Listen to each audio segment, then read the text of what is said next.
তো বন্ধুরা দেখো, আজকে তোমাদের একটা অন্য জায়গা দেখাচ্ছি। জায়গাটা অনেক দূর, আমার বাড়ির থেকে প্রায় 15 কিলোমিটার দূর। তো একটা কাজের বিষয়ে এসেছিলাম, এসে দেখলাম এখানটা পুরো ফাঁকা আছে।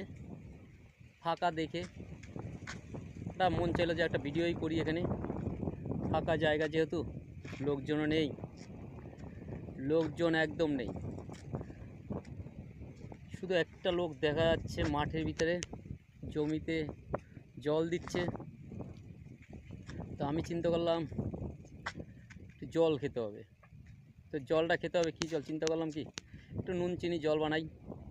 একটু নুন চিনি জল বানালাম, একটু চিনি কিনে আনলাম, একটু নুন কিনে এনে একটু নুন চিনি জল বানালাম। তা নুন চিনি জলটা খাওয়া খুব উপকারী, গরমের দিনের জন্য খুব ভালো জিনিস, শরীর ঠান্ডা রাখে। এটা স্যালাইনের কাজ হয় নুন চিনি জলে। তো বন্ধুরা, গরমের দিনে তোমরাও পারো এরকম বাড়িতে বসে হালকা একটু লবণ, একটু চিনি দিয়ে একটু জল বানিয়ে খেয়ে দেখতে পারো, খুব ভালো লাগবে, শরীর ঠান্ডা রাখবে, দুর্বল কাটবে।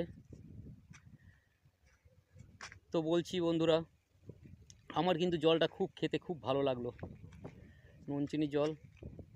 যেহেতু গরমের দিন, গরমের টাইমে জল তৃষ্ণা সবারই পায়। যত বেশি জল খাবে তত শরীরের পক্ষে ভালো। তাই বলছি, তোমরাও বাড়িতে বসে এরকম জল বানিয়ে খেতে পারো, কোনো অসুবিধা নেই, এতে কোনো ক্ষতি নেই, ভালো জিনিস। জল যত খাবে তত শরীরের পক্ষে উপকারী। তেমনই একটা জায়গায় আমি দাঁড়িয়ে আছি। বন্ধুরা, তোমাদের একটা কথা বলছি, গরম পড়ে গেছে, অনেকই গরম। তো গরমে তোমরা এই জিনিসটা খাও, স্যালাইন জল বানাও, শরীর সুস্থ রাখার জন্য, ঠান্ডা রাখার জন্য। একটু লবণ দিয়ে, একটু চিনি দিয়ে একটু স্যালাইন জল বানাও।